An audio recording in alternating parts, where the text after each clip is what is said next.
अलिफ से अनार, अलमता से आम, बे से बंदर, टे से पतंग, ते से ताला,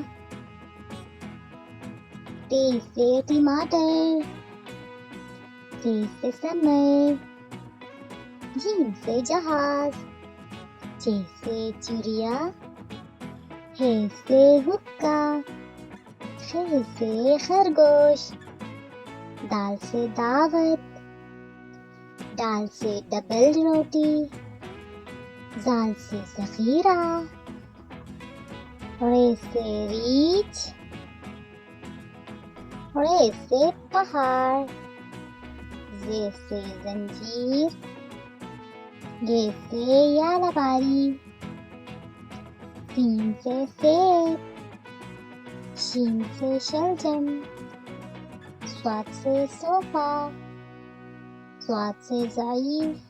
ज़े से तोता, ज़े से ज़रूर, ऐन से ऐनक, गैन से गुब्बारा, फ़े से फुवारा, क़ाफ़ से कलम, काफ से किताब, घास से गाजर, लाम से लड्डू, मीम से मोर, नून से नाशपाती, वाव से वर्क, हा से हाथ, हमज़ा से गाय, ई से यक्का,